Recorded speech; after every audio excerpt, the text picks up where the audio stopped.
From The Blues Singers, 10 Who Rocked the World, Mahalia Jackson, by Julius Lester. Illustrated by Lisa Cohen.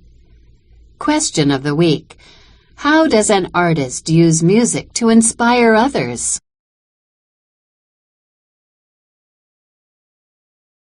Genre.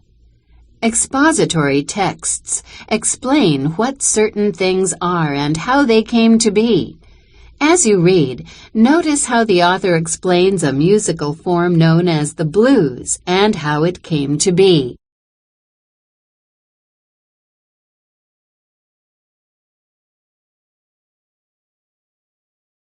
In this selection, the author is talking to his granddaughter. He wants her to know about a kind of music that he loves, the blues. First, he explains that the blues is not just a feeling, it's a kind of music. Then he tells her about a great singer who knew all about the blues. So what are the blues? Well, the blues are like having the flu in your feelings, but instead of your nose being stuffed up, it's your heart that feels like it needs blowing. Everybody gets the blues, even children.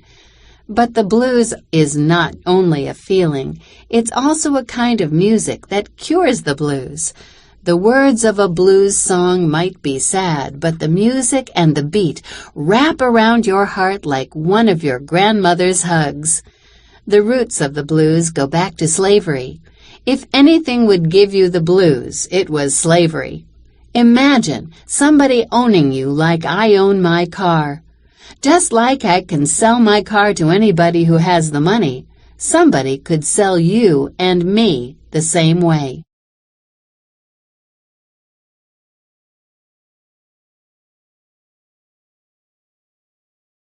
One of the ways black people fought against slavery was with the breath in their bodies. They wove hope on the air by singing songs called spirituals, songs for the spirit. Their bodies were in slavery, but it didn't mean their spirits had to be buried in sorrow as white as fog. Slavery ended in 1865, but freedom didn't take its place. The people who had owned the slaves still owned the land. How could the slaves truly be free if they had to keep working for the same people who had owned them? Blues music probably started something like this. Somebody was out in the field working one day. She knew she would be working from sun up to sundown on somebody's farm, making 50 cents a day until the day she died. Thinking about it made her heart burn as if it had been struck by lightning. The pain was so bad she didn't know what to do, and suddenly she started singing. Got a hurtin' in my heart, feels like I'm going to die. Got a hurtin' in my heart, feels like I'm going to die. I feel like a bird whose wings will never fly. Singing just those few words made her feel a little better, and everybody who heard her felt a little better too. The blues is life.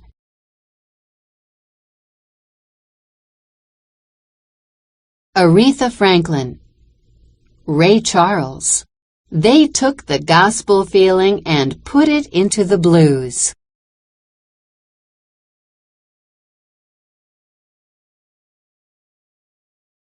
Mahalia Jackson, 1911 to 1972, was not a blues singer. She sang church songs, gospel, but she knew blues and brought the blues feeling into church music.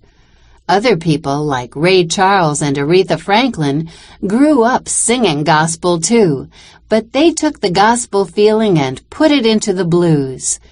The words in a gospel song and the words in the blues will be different, but both can make you start moaning like you've just bitten into the best fried chicken anybody ever made. So that's why you have to know about Mahalia Jackson. Even if she didn't sing the blues, she learned a lot from listening to blues singers, and blues singers have learned a lot from listening to her sing gospel.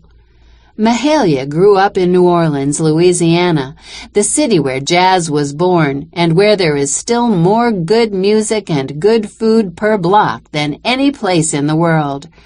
Her father worked on the docks during the day loading bales of cotton on boats, was a barber at night, and a preacher on Sundays. When Mahalia was 5 years old, her mother died. Her father took her to live with Mahalia Paul, an aunt who lived nearby and the woman for whom Mahalia Jackson was named. Mahalia never lived with her father again, but she saw him almost every day at his barber shop. Mahalia grew up loving music, and the person she wanted to sing like was none other than Bessie Smith. But Mahalia's aunt was very religious, and she took Mahalia to church every day. When talking about her childhood, Mahalia said that in her church, everybody sang and clapped and stomped their feet, sang with their whole bodies. They had the beat, a powerful beat, a rhythm we held onto from slavery days, and the music was so strong and expressive, it used to bring the tears to my eyes. It was in church that Mahalia first started singing.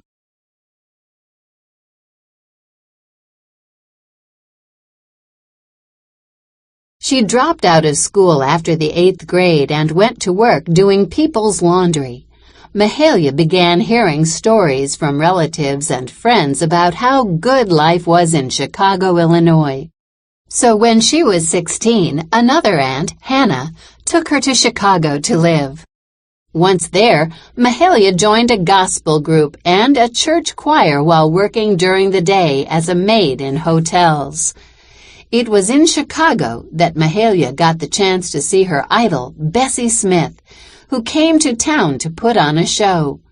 Years later, Mahalia remembered that Bessie filled the whole place with her voice, and I never went home until they put us out and closed up for the night.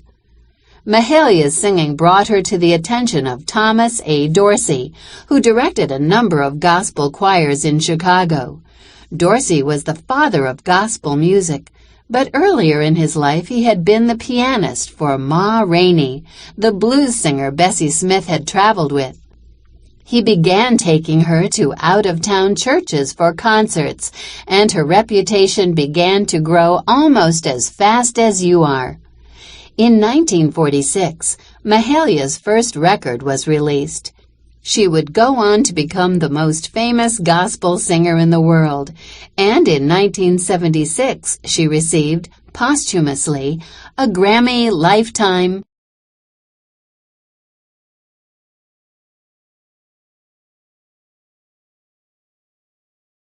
Bessie filled the whole place with her voice, and I never went home until they put us out and closed up for the night. Achievement Award. Mahalia was a close friend of Martin Luther King Jr., and at the March on Washington, he asked her to sing right before he gave his famous "I Have a Dream" speech.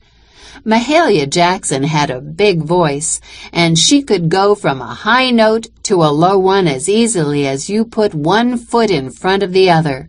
She could hold a note until you thought she should run out of breath, and she could put together a lot of notes in a line of music that would take your breath away, and she did it as easily as a cloud floats across the sky. When I was a teenager, I was attending a meeting in Chicago with my church youth group. Mahalia came to our meeting and sang a few songs. I knew who she was, and I'm sorry now that I didn't have sense enough to appreciate listening to one of the greatest singers of the 20th century. I hope you won't make the same mistake if you get a chance to hear some of the great singers of today.